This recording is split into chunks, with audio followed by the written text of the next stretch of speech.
Okay, let's switch gears now and focus on Manchester City against Arsenal. It's the FA Cup fourth round is coming up on Friday, as you can see there.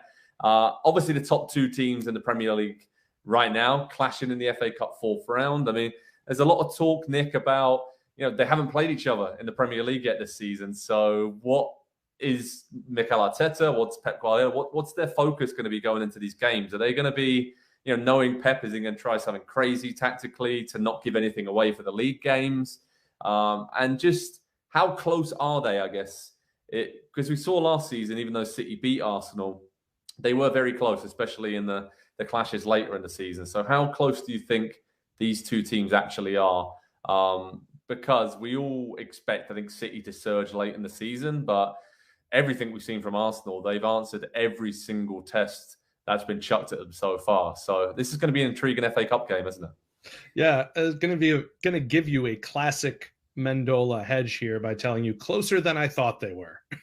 So how close are they? Arsenal continues to impress me. The win against Man United, I thought that one was going to 2-2, mark it down, pick out the new picture for the front page of our site. It's going to be a draw. Let's make something angry looking. And Arsenal delivered. And they're starting to do that more often. The advanced stats say that they're just behind Man City in just about every way. I think what you're going to see here is Pep taking a page. He's done this a few times to maybe not even say it's a different book than Jurgen Klopp, but you'll see a much changed team that will still be very much trying to win at all costs. But what he wants to be able to say is, clearly we weren't trying that hard. Look who we put out there. We were just trying some things. So I think the impetus is very much still on Arsenal, because if they were to beat Man City in any competition, I think it pushes even people like me over the edge to say, you know what? Okay, I've got you in the top two. You've made me forced to rethink my top four. Now you've made me rethink the top one. But I need to see them put in a display, because they're at the right time for it, aren't they? I mean, they have been putting in the sort of displays. They're at the long end of this winning streak, or unbeaten streak. And that's the other part of this, is maybe it'll be most interesting if they lose, because we have not seen them have to deal with that sort of mental hurdle of, we just went up against them and it didn't work. Yeah. Andy, what are your thoughts on how close they are and how these managers will approach this game? Because again, know each other so well. Arteta being Guardiola's assistant for so many years, and Arsenal are basically Man City South. That's what we're calling them right now.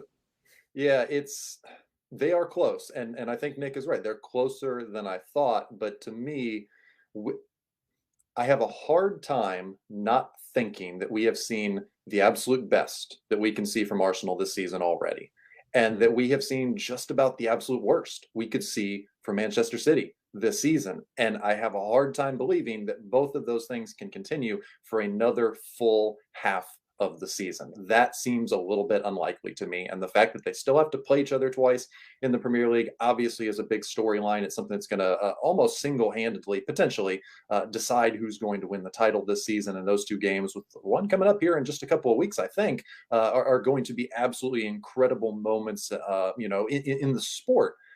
But I think that Arsenal have to do it against City in the Premier League before I am going to fully fall on the side of they are as good as, or they can beat City. I think we're there now. But will they?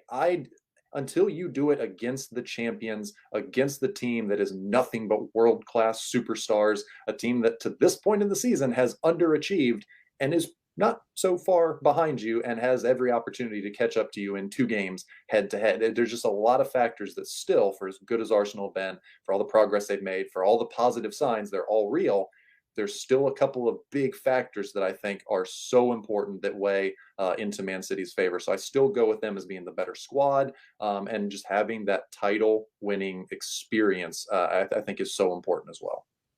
Nick, when we look at Pep's recent comments, after that win against Tottenham, the comeback win, he was already really angry with the fans, with the players, calling everyone out about not having that desire. And he kind of said, we won't catch Arsenal if we keep playing this way. So he's already singling them out, rightly so. They're top of the league. That they are the big danger, and he's really quite concerned about them, right? So for him to almost put down a marker if City were to come flying out the traps and beat Arsenal on this one, that would seem really important in the context of the wider battle for the Premier League title between these two teams. So it's just interesting, right? The mind games, and like now we're really seeing both managers, I think, setting out their stall, and even Arteta and Arsenal feel like they're rightly where they deserve to be, and you cannot argue with that. They've been excellent all season long. So I guess for Pep Guardiola now, this is when he wants to see his Man City team really react to that statement and that lashing out and see what they're made of.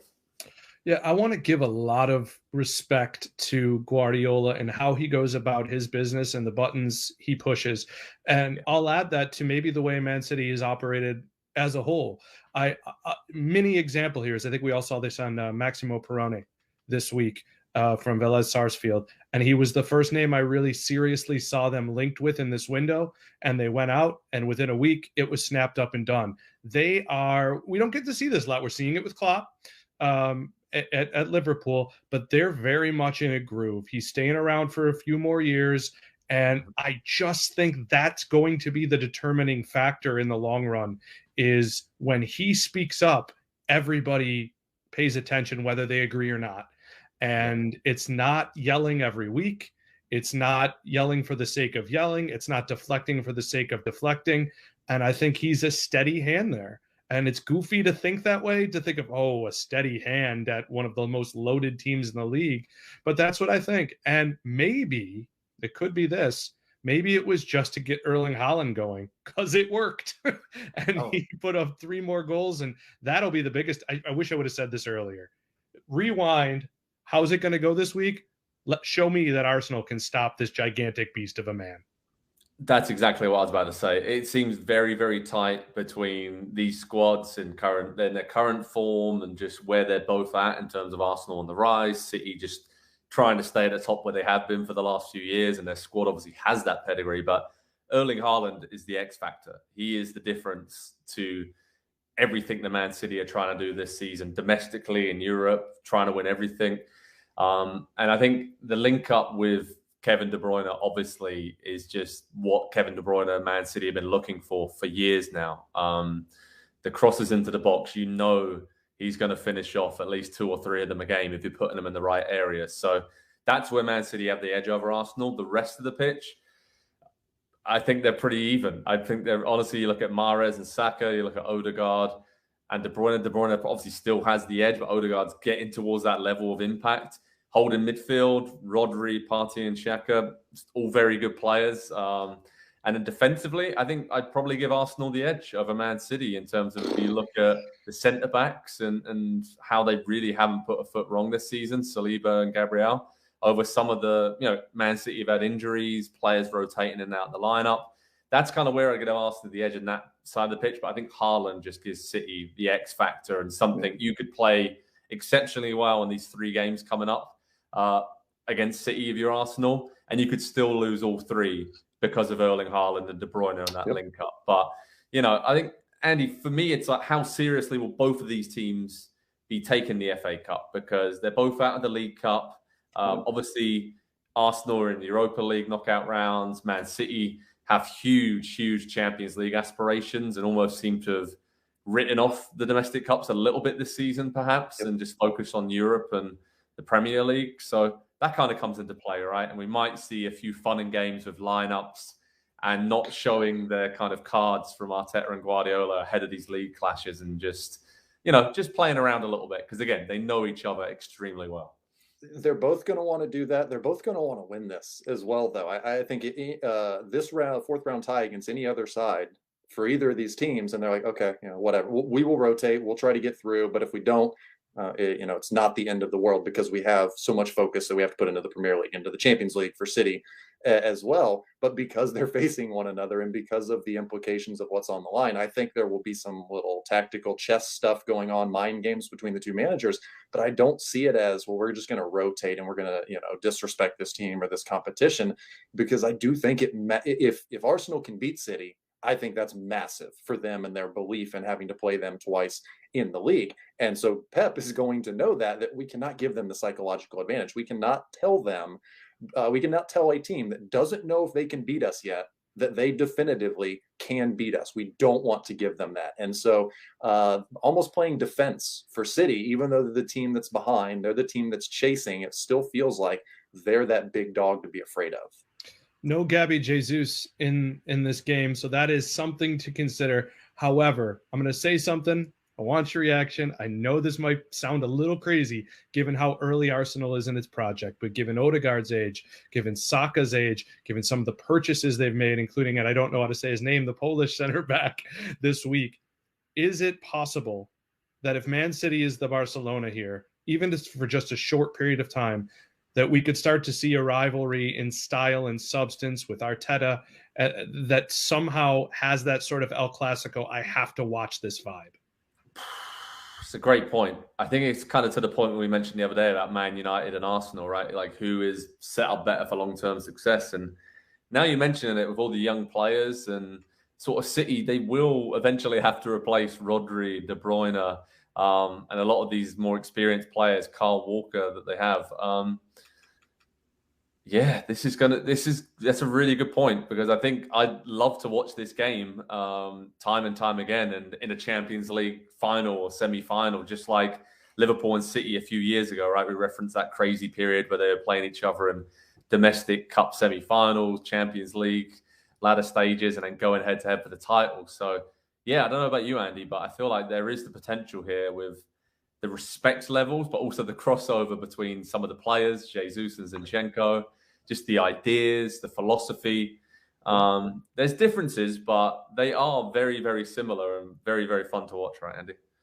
Yeah, it's great that this is kind of the title race and the title matchup, these two teams, because of all those storylines. We did City-Liverpool for a few years, and it was really, really fun because of the level and quality and intensity it was at. This is at a lot of the same quality and intensity levels, but then there's that extra little bit that's on top of it. There's the Pep Arteta relationship, the players going from City to Arsenal, the similarities. Like, the second half of the Premier League season is, the first half was pretty interesting. It was pretty fun. The second half is going to be absolutely incredible for that, and obviously the top four, all the races up and down the league. But that right there, talking about this FA Cup fourth round game has gotten me. This is the most excited I've ever been about an FA Cup fourth round game. I'll put it that way. Yeah. Hi there, I'm Rebecca Lowe, studio host for NBC's coverage of the Premier League. Don't forget to hit subscribe to watch more videos all season long. For even more Premier League content, from original series to live matches, head over to Peacock and be sure to tune in for Premier League mornings every weekend on USA Network and on Peacock. We will see you over there.